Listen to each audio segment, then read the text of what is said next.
Good evening, everyone. My name is Stephanie Coleman. I am the Kansas Lend family educator, and I am here to share with you tonight. We're really excited to share with you tonight Autism in Law Enforcement, Making Connections, presented by John Sickels, who is the Administrative Training Officer for Douglas County Sheriff's Office. For those of you joining for the first time, welcome. Those of you who have been here before, thanks for joining us again. Just a little bit about Kansas Lend. We are housed at the University of Kansas Medical Center, and Lend stands for Leadership Education and Neurodevelopmental and Related Disabilities. We are a workforce training grant through MCHB and HRSA, which is a Maternal Child Health Bureau. And we have a year-long program for clinical students and other family members and self-advocates to come together and learn how to best support individuals with autism and other related disabilities. So we're really excited to provide these to you every month.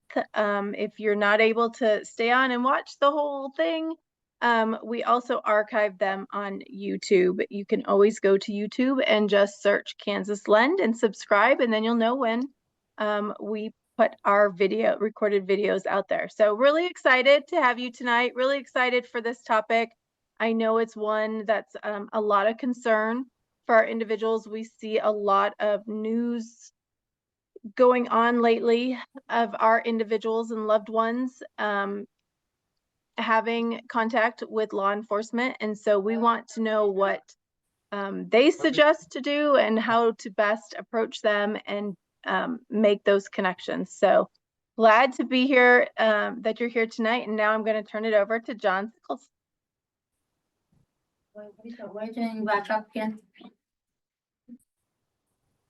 Hello, everybody. My name is John Sickels. Oh, can I start? Yes, please do, John. Can I? Oh. Yep. Okay, sorry. The audio is really cutting out on me, so I'm a little. Don't have a very good connection, I suppose. But my name is John Sickels. I'm the Administrative Training Officer for the Douglas County Sheriff's Office. I'm also the father of an autistic son. He's 18 years old. His name is Jackson, and we love him very much. And that's part of the reason why I'm doing this. What we're going to do tonight is I want to talk a little bit about the Sheriff's Office and what we do and how we do it. I'll go a little bit into the way we run our operations, because that will impact the way I explain how we deal with situations and subjects such as autism.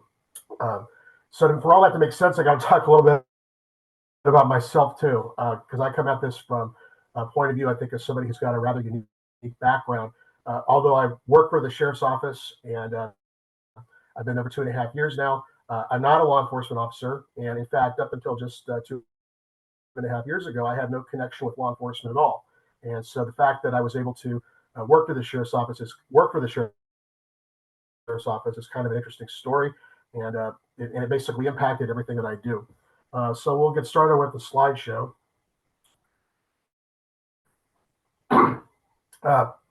Try to make this as brief as possible, because I know you really don't care about me too much.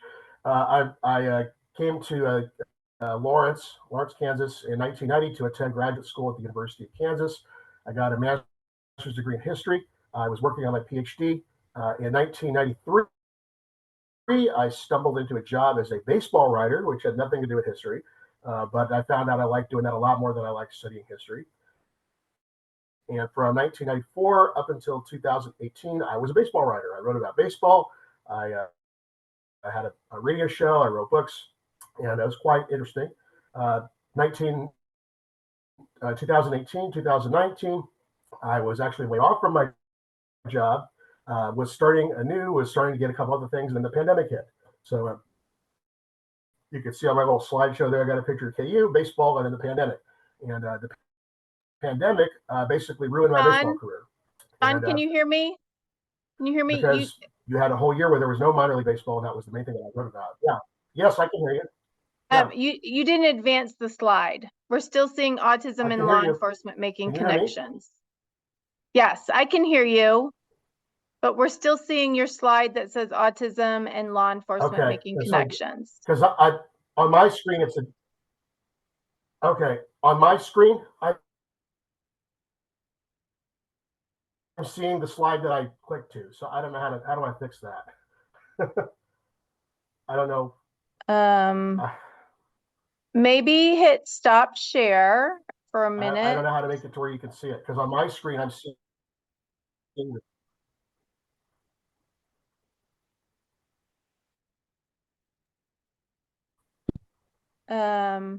Hit stop share and then reshare, and you may have to manually with your mouse click on each. So don't go to the slideshow and just okay, click hold on on. each slide.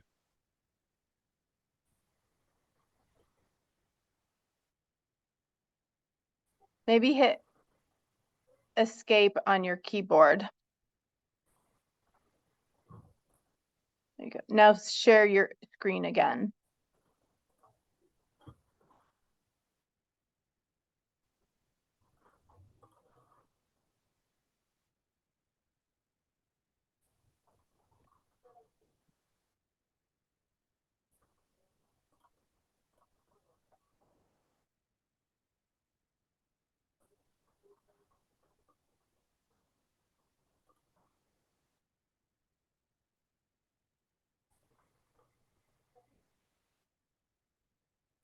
What do you see now? Now we see exactly what we're supposed to see. Yep. Your journey into law You enforcement. see it now? Yes. Oh, awesome. Okay. All right, maybe we can make this work. What about now? Do you still see Journey into Law Enforcement? Do you still see that? Yes, we still see that. Can you guys hear me? Yes. I Sorry, still I see was it. giving you a thumbs up, but yes, we can see it now. Enforcement. Okay. And that's all you see? Yes. Okay. Yeah, because I can't, I'm back to where I can't see you. I can only see my slides. Okay. You're But you good. can't, okay. All right, let's start. Let's try this again. Obviously, I did not go into a career in technology. I don't know much about technology. So anyway, so the pandemic killed my baseball career, and I needed something to do. Obviously, I had to support my family somehow. I ended up getting a job as a substitute teacher, and my second day as a substitute teacher, I met somebody who said, "Hey, have you ever thought about working for the sheriff's department?" And I'm thinking, "No, I don't know anything about law enforcement. Why would I want to work for the sheriff's department?" And she said that she thought I'd be a good candidate. They were looking for somebody to do public relations for them. And apparently her husband had been a sheriff, so that or a deputy sheriff. That's how she knew about this. But I didn't know anything about public relations either. But I went ahead and I applied for the job, and I did not get the job for public relations. But they did like me, and they hired me as a part-time. I was a part-time office worker, and they put me in the training division because I had experience as a teacher. And I did that for a year, and after a year of that, they brought me on full time. And so for the last 2 years, I've worked full time for the sheriff's department. I work in the training division. I help train officers. I come up with ideas for classes and do a lot of paperwork. But that's how I got into the autism and law enforcement, because one of the things that I noticed when I first started working there was that they did not do any training on training our officers on how to recognize autism and how to help people with autism. And I thought that was a blind spot. And so I suggested to my boss at the time, hey, could I develop a course for our deputies about autism? And he said, absolutely.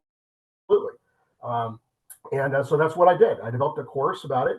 Obviously, I had to learn a little about law enforcement myself because I didn't know that much. So it's been a learning experience for me too.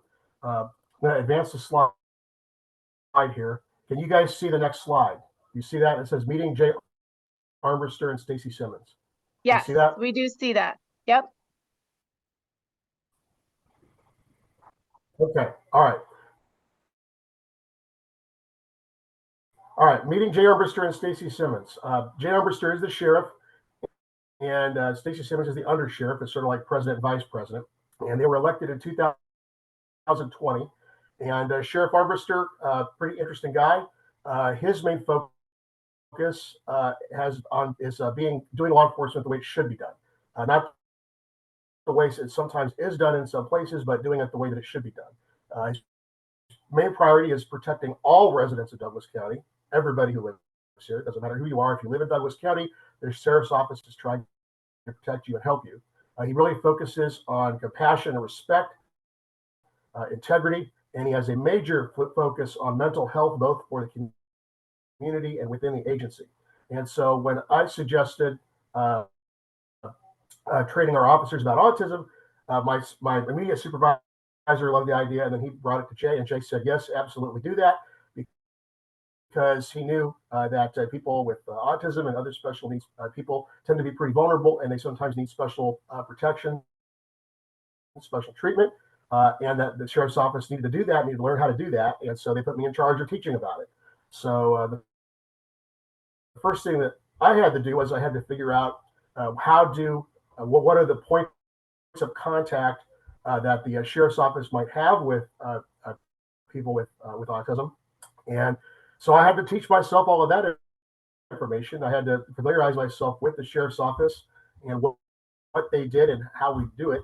And I'm going to talk a little bit about that, because I think it kind of shows you exactly, what a sheriff does and how it's different from the police department in Lawrence or elsewhere.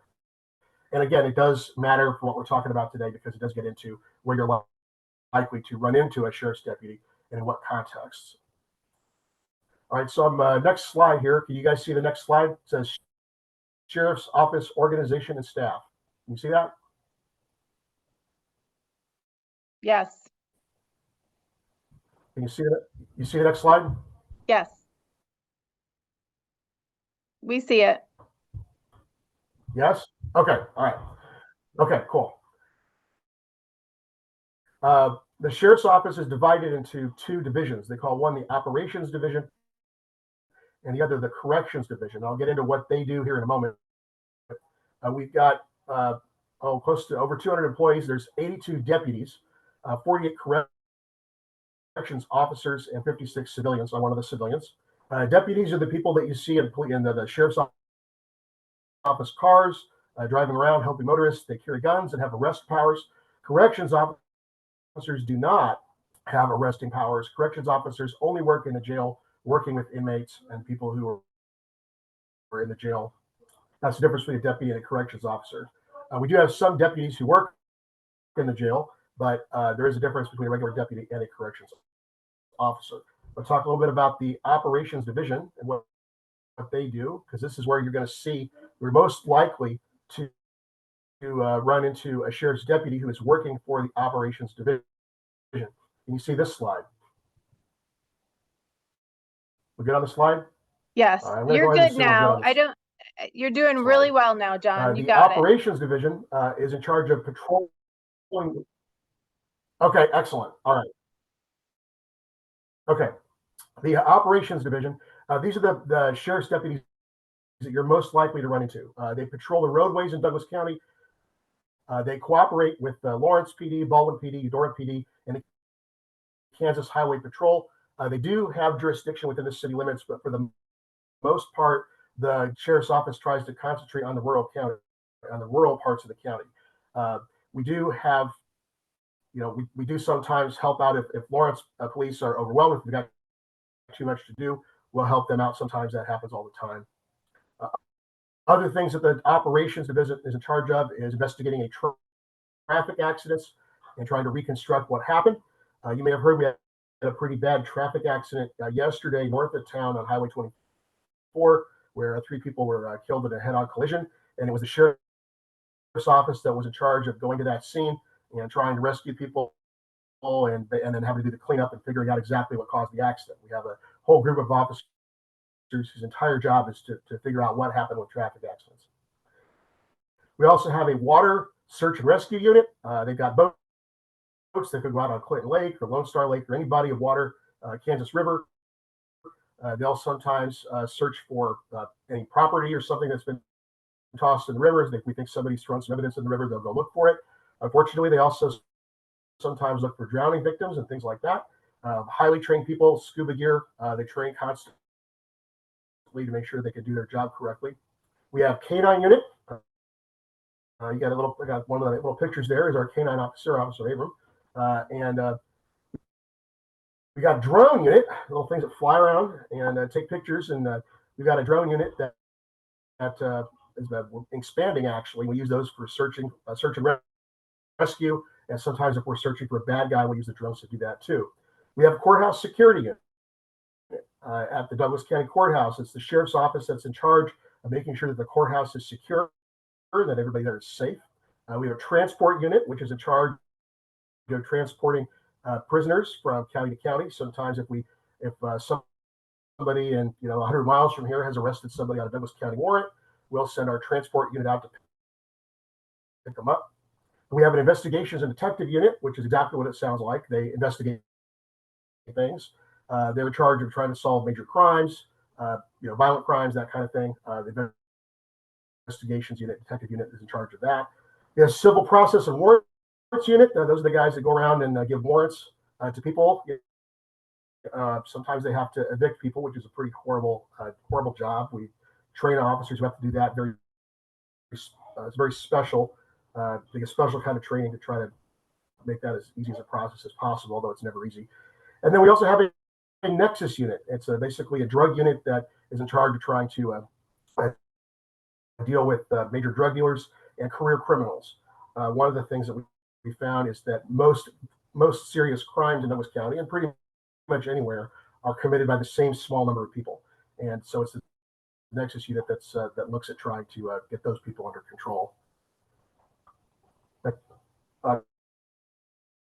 A couple of small other facts about the operations division. We have about 10,000 service calls per year. It's 25 to 30 calls for service per day. We have 6 or 7 patrol officers out most of the time. So do the math. Each officer is getting 5, 6, 7 calls a day, and sometimes a lot more than that. We've served about 3,000 warrants a year, and the operations division is based at the downtown Lawrence Law Enforcement Center, right there in the courthouse complex. That's what the operations division does. And if you think about the stuff that we just talked about with the traffic accidents, canine unit, water rescue, all those kinds of things, those are all potential points of contact where our deputies may come in contact with somebody who has autism or other special needs. And we get a special training about how to deal with that. And I'll get into that here in a little bit. But I just wanted to show you sort of the wide number of things that our deputies do. All right, the corrections division. These are people who work at the jail.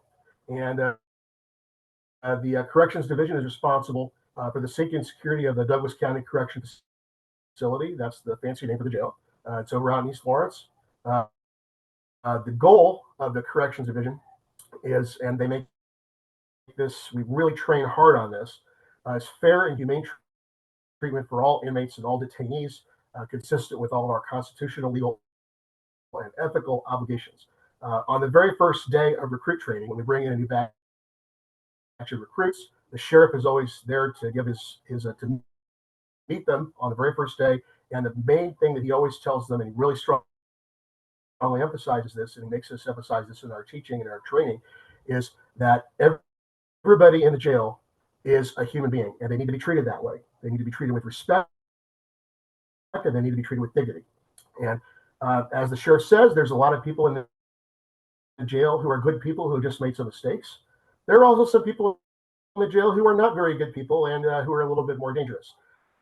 But even those people, we make sure that they are treated as well as it could be, as well as possible. And that's what the corrections division does. Some of the things that we do in the jail, they do direct supervision of inmates. What that means is that where the inmates, they're broken down into different areas. You've got a minimum security unit, you've got a maximum security unit where the particularly dangerous people are. You've got a medium security unit, which is kind of in between.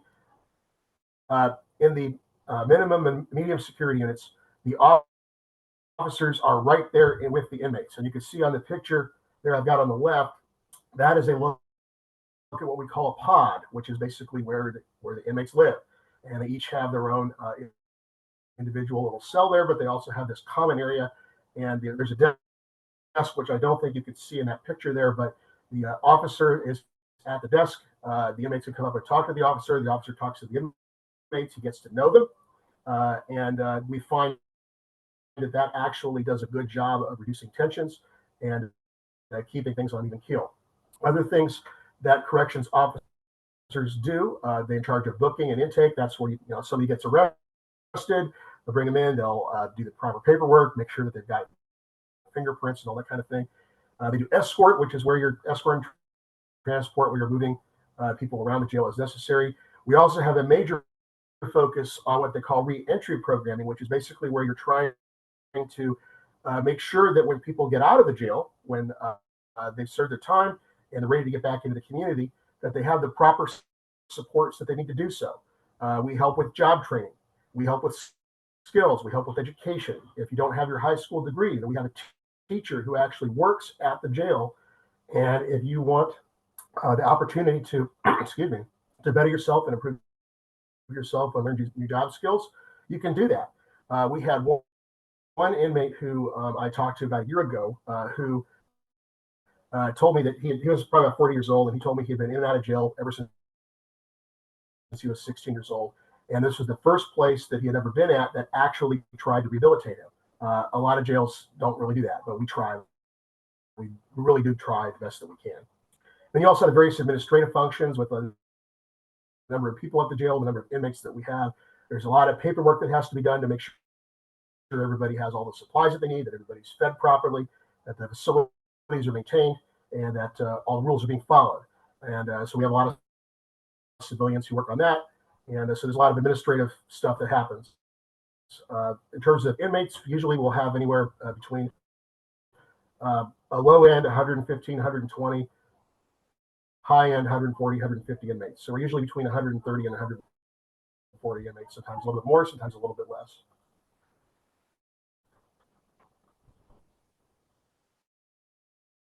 Now, I work for the training division. The training division is administratively part of the corrections division. So my office is actually at the jail, and our responsibility in the training division is to train all parts of the agency. We are responsible for recruiting new officers. Whenever we hire new officers, and we bring what we call an academy class in, it could be anywhere from 5 to 10 officers, new hires, and they go through a very intensive training program of how to do their job. Basically, they're trained on how to protect themselves. They're trained on how to protect other people. They're trained on how to deal with people, how to deal with difficult people. They're trained on de-escalation. They're trained on CPR, first aid. They're trained on suicide prevention. They're trained on hate crimes. They're trained about how to recognize hate crimes and how to stop them, and how not to commit them yourself. We have a lot of anti-bias training. Some of these things are required by Kansas state regulations or federal regulations, and some are just additional requirements that we do ourselves that aren't necessarily legally required, but we feel are necessary in order to do our jobs correctly. I think we say in the training division that we have the most intensive training in the state for any jail facility, and I'm convinced that that's true. We hear stories all the time about people who will get hired in some of the smaller counties, and they will get, if they're lucky, a week of training, and then they're just put in there, okay, go run the jail, you've had a week of training. We don't do that. You get 6 weeks of classroom training and physical instruction, and then you get 6 weeks of on-the-job training where you shadow another officer, and basically everybody has to sign off on this before you're allowed to actually go off and do something not by yourself, but before you're allowed to be an actual corrections officer, you've had at least 12 weeks of training, and sometimes a little bit more than that. We do continuous training. It's not just that you're trained and that's it. We do constant training every year. All deputies have to have at least 40 hours of training per year. Corrections officers have to have at least 20 hours of training per year, but it's usually more than that. And it's the training division that I'm a part of that trains us, that trains the agency, and that's what we do. So in part of this that when I first started working there, that I suggested that we develop a class about autism so that our deputies could understand it and recognize it. And so I developed that class. So I want to now talk about how we train our deputies, what we train them with in terms of dealing with autism. And I mentioned the points of contact. I'll talk about that. And then at the end of the presentation, I'll also have some suggestions for how you can, how you and your family can do what they can do to make these situations go a little bit better. In terms of the actual training that we give our officers, they're trained to recognize, as I mentioned, the points of contact. These are the ways that you can come into contact with the person with autism spectrum disorder. It could be during an emergency, a car accident. They could be a victim of a crime. People with autistic spectrum disorder tend to be victims of crime because, well, we understand why. Sometimes we'll get calls about a suspicious person. Some of the behaviors that people with ASD sometimes demonstrate are similar to behaviors that police officers are trained to recognize as being suspicious. And so one of the things that we try really hard to do is to say, just because you see somebody who's acting suspicious, they may not actually be doing anything wrong. They may just be having some sensory issues. Occasionally, you will have somebody arrested or who has committed a crime who is on the spectrum. It's uncommon, but it does happen. And sometimes you'll have somebody who's in the court system already and who's got autistic spectrum disorder. And in fact, we actually just recently had somebody who was brought in, and our officers recognized that, which the other agency I don't think did, that this person was on the autistic spectrum. And because they recognized that, they were able to treat them appropriately. Our staff were trained to interact with people in all these different kinds of situations. But as you know, people with autism have some unique needs. As I said before, many behaviors exhibited by people with autism are similar to, that look like drug or alcohol intoxication or suspicious behavior. One of the things that we do in our training program is that we look at case studies of where things have gone wrong. Fortunately, these haven't really happened too often in our agency, but we'll show video. In the course that I teach, I show some video of body cams, that things that have happened with other agencies where people have, with officers, have not recognized autism and did not treat the person appropriately. We don't want that to happen here, and that's why we do this.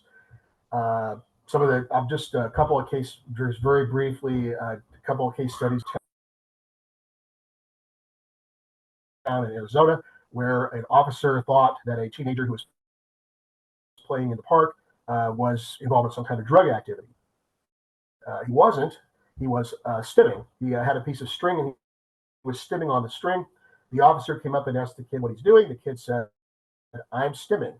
The officer had no training in autism. He didn't know what the kid was talking about. He thought the kid was just giving him some guff, I guess.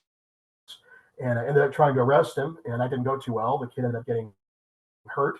And the problem there was that particular department had not trained their people about what autism is.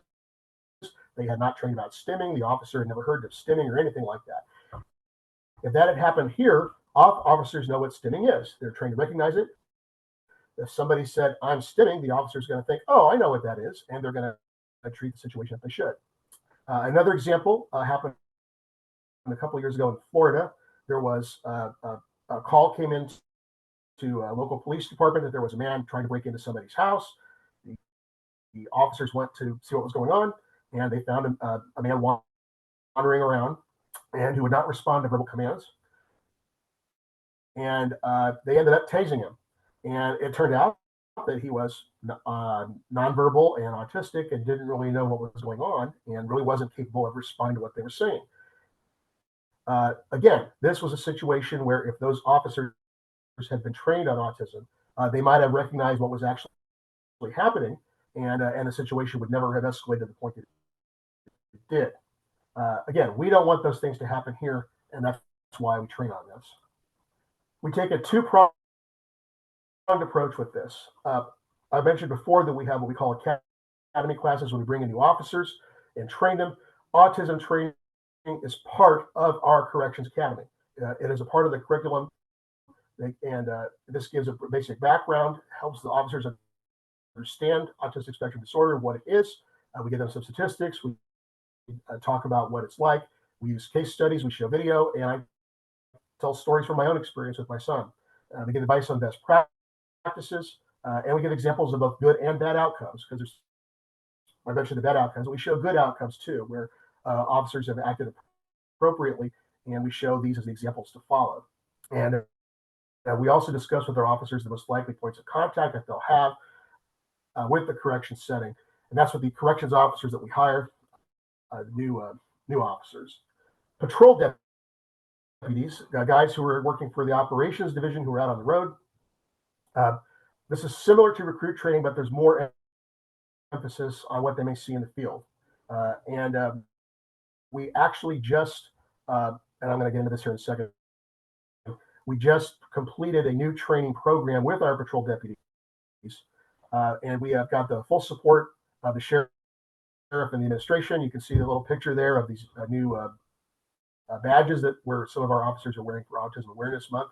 And this is a full support of the sheriff and the administration. But we felt that, and this is one of my projects, that something else was needed, that it was great to have the officers aware of this and to have training on it, but that I thought that something extra was needed. And so I did some research about a year ago, and I realized that some agencies in different parts of the country had developed what they called autism kits or sensory kits.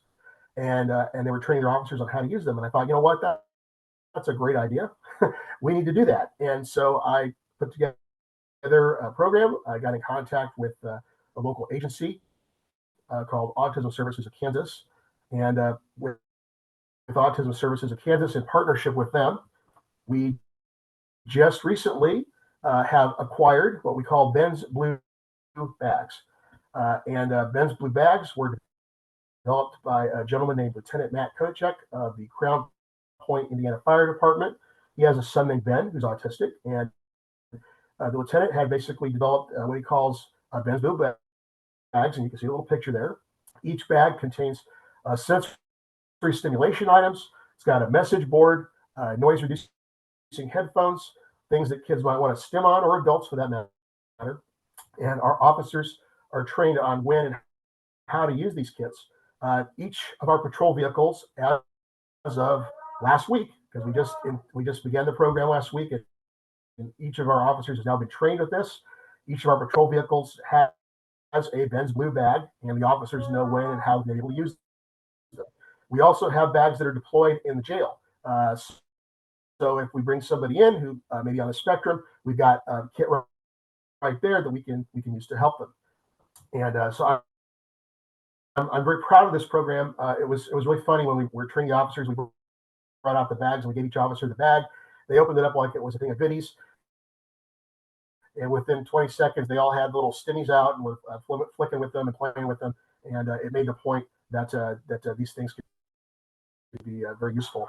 It also helped that we got some officers who actually have experience with autism. We got at least one officer, I think it's two actually, who have autistic children. So they knew what was going on here. We shared stories about it, and I think it was very effective. Everybody seemed to buy into it, and we're very happy that we're doing this, again, partnering with Autism Services of Kansas. All right. That's what we're trying to do. We're trying to, as I said, we're training on this. We've got these bags out.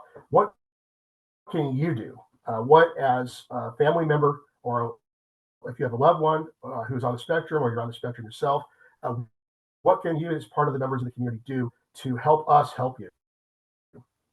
One thing you can do is you can sign up for something called Project Lifesaver.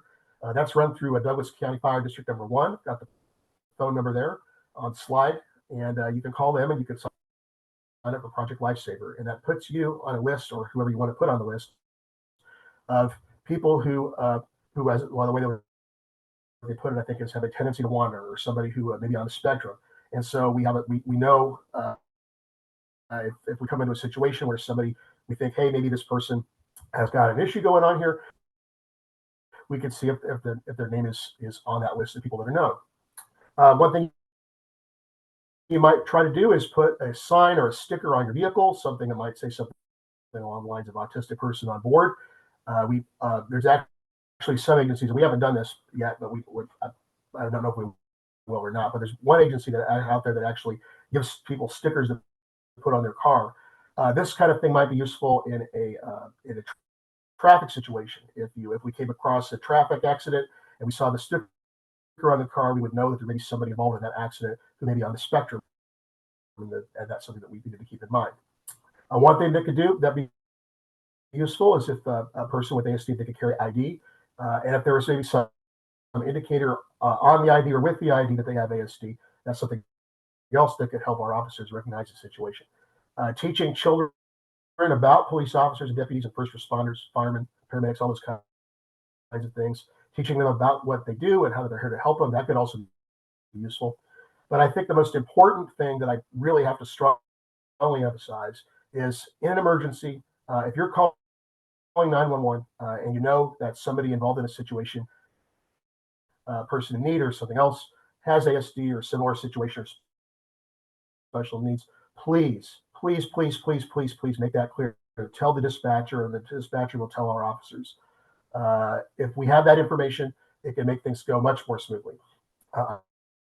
I know of at least one case where in the last year where a potentially, I don't say dangerous situation, but apparently awkward situation was avoided because the officers knew going into the situation that the person involved was on the spectrum, and because of that, they were able to handle it appropriately, and it was worked out because they were aware of it, and because the person making the call had told us what was going on.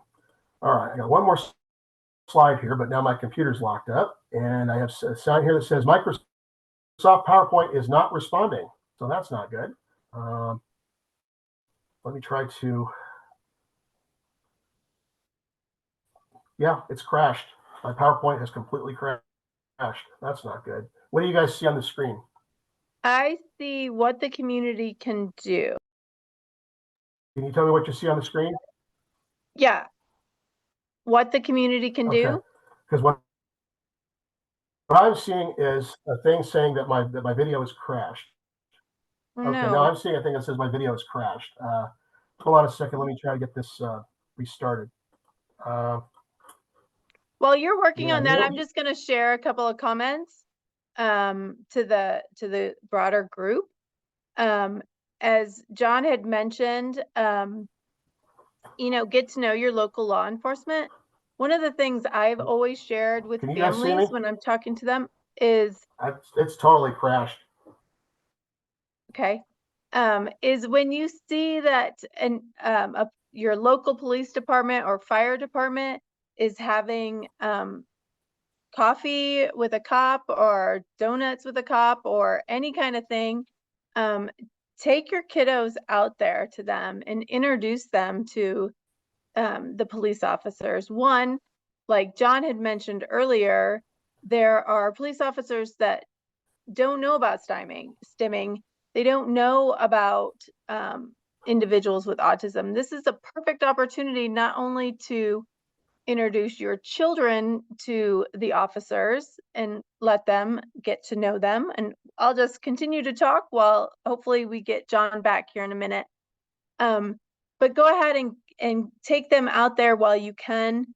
And it not only gives your children the opportunity to meet the officers and realize that they are a safe person that they can go to, but then it also gives the opportunity for officers to learn about our children and and young adults. I would encourage you not just to take young children, but if you have older adults, anytime there's an opportunity, even if it's not a coffee with a cop, maybe it's the farmer's market and you see an officer there or something like that. I am sure that anywhere you go and you see one out there that's not in the moment dealing with something with an emergency, they would be happy to chat with you and get to know your child a little bit better. So that is one thing that I always encourage families. I would also encourage families, and I can send this out to you if you reach out to me, but we have some elopement documents that you can complete and have ready in case of an emergency and you do have a child that elopes.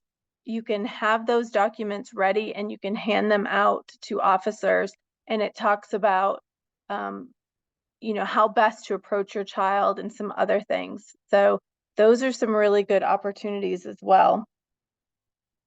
John, I see you back. Can you hear me? You are on mute.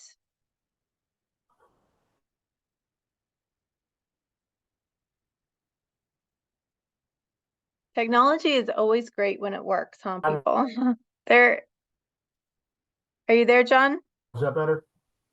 I can hear you. I see your screen is frozen. Yeah, Oh, it's there you are. I'm getting a message that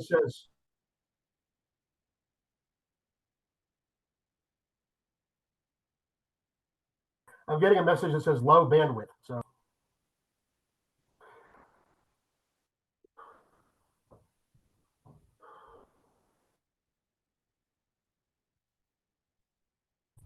I don't know if you're able to bring your slides back up, or are they just... I'm trying. That's okay. Yeah, let me try. We did have a question in the chat, and I do have elopement documents that I can share. If I will put my email, and I will put it out on Facebook too in the chat, but I will put my email here, which you all should actually have, but I'm going to put it in here anyways. If you will email me, I am out next week, but as soon as I get back, I will get you those documents. But they're great to use to be prepared and ready. And our LEND trainees did them a couple of years ago and put a whole booklet together on some information, but there's these quick one sheets that you can complete. And not only it's before an elopement happens, so how to be prepared, during an elopement, and then also after the elopement, things that you can do and think about what went right, what you should do differently. You're welcome. Are there other questions while we're waiting to see if John gets his slides back? Can you guys see anything? No. Okay. I think this is such an extremely important topic. As I mentioned at the beginning, we're seeing more and more altercations. And as John mentioned, there's a lot of stories out there of things going wrong. And one of the things that we can do always as family members and caregivers and whatnot is to take the time to go and meet and introduce police officers so they have more opportunities. The more opportunities that they have to engage individuals with autism, the more that they'll understand the signs and see things and understand when they are in an emergency situation too, especially those smaller departments and other areas that may not be doing the things that Douglas County is doing. If you live in Johnson County has a Take Me Home program, and I know that they do a couple of other things around autism as well. Can you guys see my current slide at all? No. Did you hit the share screen? Yeah. Do you just want to talk about what was on that slide? Try again, but we try again. Oh, okay. Hold on. There you go. All right, what do you see? You see a video? I see a YouTube video. Okay. You're talking about meeting officers. That was another one of my ideas. A couple of years ago, we started a program where we had officers going around to special needs classrooms and talking with some kids, so they could get to know the kids and the kids could get to know them. It's kind of fallen by the wayside a little bit in the last year or so, but we're going to be reviving the program, and because it fits right in with what you were saying. This is about a 1 minute video talking about where we're interviewing one of the teachers that I work with. And, so you can just kind of see our officers interacting with the kids in the community. Let me see if I get this to run. Yeah, I'm trying to get the run, but it's not doing It it. probably won't if your internet isn't. Yeah, I don't think it's going to Oh, work. there. Oh. Is it on the Douglas County YouTube page? Sheriff's Office YouTube page, John? Yeah, it is actually. It should be. And it Okay. should be under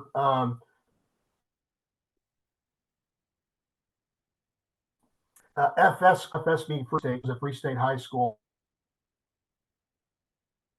FS class video, July 2022. You should be able to find it there. Yeah.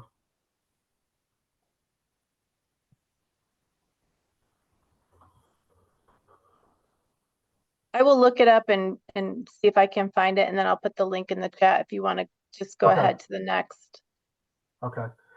I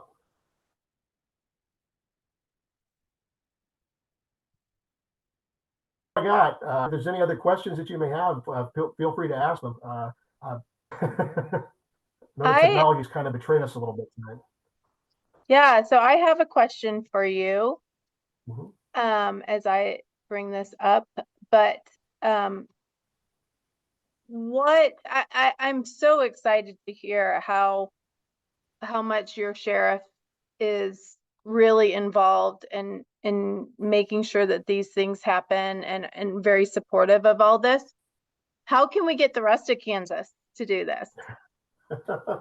And is there anything you are doing? Well, actually, reaching out, teaching at we are conferences actually or whatnot. we're trying to do that. We're trying to now that we've got the kits deployed in our vehicles, we're actually still working with services, and we're trying to get them. Well, and actually, Autism Services wants to do it actually. So it will get done one way or the other. We're trying to reach out to the other counties around us. Johnson already does a lot of this. I don't know about Shawnee County. I don't know if Shawnee County is doing anything like this or not. I know some of the smaller counties are not. On the other hand, I think it was Miami County. They do have a program like this. So we're trying to communicate with the local counties around us that we have good relationships with, just to see what we can do. If we can get them connected with Autism Services to get some back to get training for their officers, we're going to try to facilitate that and encourage that. I think the best way for other people in Kansas, to their own local agencies on board with this is, like you said, is to get to know that agency, the sheriff, especially in some of these smaller counties. A county with only 3,000 or 4,000 people, the sheriff probably knows everybody. And sheriffs are elected positions. So that's another way that you can connect with the sheriff's agency, is during a political campaign. When a sheriff is running for election or re-election, go talk to him and tell the sheriff or tell him or her that, hey, you know what, this is an issue, and I really want our sheriff's department or our local police department to be aware of this and to be involved with it. And some of them probably already are, and there's probably quite a few that are not.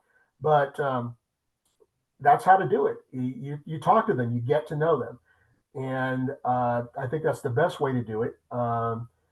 The sheriff himself, Sheriff Armbruster, he has testified before the state legislature several times about issues, well, a variety of issues, but he testifies a lot about the necessity for additional health resources and mental health resources and social supports in the state at large, and in particularly in Douglas County, because law enforcement, one of the things that I don't think I fully appreciated until I started working here was the number of people who are in the jail who are not necessarily, hardcore criminals, but who are there because they have severe mental health issues, and the rest of there's just not the necessary supports that they need. existing in the community. And so I know the sheriff is very big on trying to lobby and rally people for that. So those are things that you can do. I think is to connect with your local law enforcement, your local police officers, your local agencies, your local sheriff's office, and especially with a sheriff's office where it's an elected position, there's a pressure point you can use there, asking them, hey, you want my vote? Well, are you guys doing anything about this? And if they are, well, then that's great. That's a feather in the cap of that local agency. If not, then you got something to use. So use against them. That's a little bit rude, but something that you use as a contact point. Let's put it that way, in a way to get them to use some of your leverage as a citizen, because you do have it. Yeah, so I just want to let you know, in the chat box, somebody asked for your contact information. I've shared that with them. They want you to do this presentation for some others. So we're gonna get you out on the training circuit, the speaking circuit. That's right there. Okay, sure. I mean, it's for some place in Lawrence. So yeah.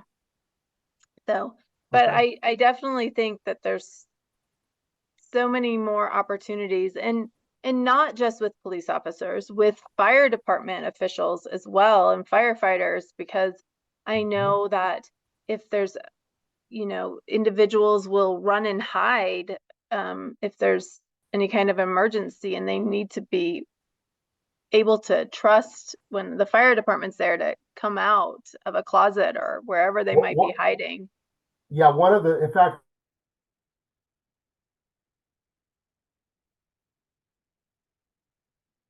this in our training, when we're training our officers, that if that somebody who's on the spectrum, especially if they're really young and understand what's happening, may actually try to go towards the danger, or may actually be hiding in their what they think is a safe place that really isn't. And so we train our officers about that. Another thing that we really emphasize in our training is that some people with autism disorder have very different sensory experiences, and some of the pain very in a typical way, in a neurotypical way, and that can complicate medical treatment, or to help somebody who's injured, or even know if somebody's injured. Sometimes people may be injured and don't really even realize it. And so we try to that we include that in our training with the officers, that sometimes you have kids, or adults for that matter, who may have different pain sensitivities and may not be able to tell you that they're hurt because they may not even know it themselves. I'm just looking for questions, and I don't see any additional questions. Okay. I don't see any out on Facebook. Okay. Yeah, I'm. You have contact information. Feel free to give it to anybody who wants. I'd be more than happy to talk to anybody about this, to talk about our program and talk about our agency in general, and just to try to facilitate this kind of communication, because I think it's important, and if it helps one person, then it's worth it.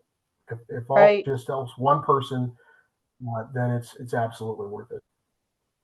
John, if they wanted to have, one person has already reached out, and yes, they're in the Lawrence area, and I don't know how many people are going to be watching this later from the Lawrence area, but if they wanted to have a deputy sheriff come and bring that car and show what's like on this video here, could they reach out to you to have that happen? That can be done. Yeah, that can be done. Okay, great. You locked up on me there for a second. Oh. It's okay. In terms of visits and things like that, that can absolutely be done. Okay. Yeah, that can be arranged. Do you ever get officers that want to come and participate in your trainings? Oh yeah, absolutely. From across the state? So maybe that's well, not yet. We haven't had officers from other parts of other parts of the state yet. I would love to see you know, a lot of agencies prefer to do their own training. For agencies, there's no reason why we couldn't do that. And I think as this continues to expand and grow, it can be something maybe, you know, want to think ambitiously, maybe it's something that the Douglas County office could end up being known for. Yeah. I would love to see that personally. I would also love to see those bags, those bend bags. I would love to see them in every police car, every fire truck, every ambulance. I wonder if the state can find funding and the that's one thing that find funding for them. That would be a good idea. Yeah, I agree completely. Or, and this is what I'm going to say to all of you out here in Kansas, if you are looking for some kind of community service project for your kids in high school or anything like that, maybe you get them to raise the funds to purchase those kind of bags for your local law enforcement agencies. So that would be an amazing community project for some individuals. I think that's a good idea. Great partnering opportunity for them. So saying that here, and hopefully that can spread, because we want to do everything we can to support you all as well. Or the sheriff's department. Yeah. Officers. Somebody did just ask, do you know if Lawrence Police Department has a similar training program? Yeah. They do. Great. Great. Well, this is our time. So I want to thank everybody for attending tonight or watching us on Facebook. Next month, we are going to have some of my co-workers from the KU Lawrence campus coming and talking about employment first. So we hope you can join us again. John, thank you for joining us this evening and sharing this information and all that you are doing to help our individuals be safer out there with officers in the Douglas County area. All right. Thank you very much. Thank you for having me. Thanks. Have a great evening, everyone.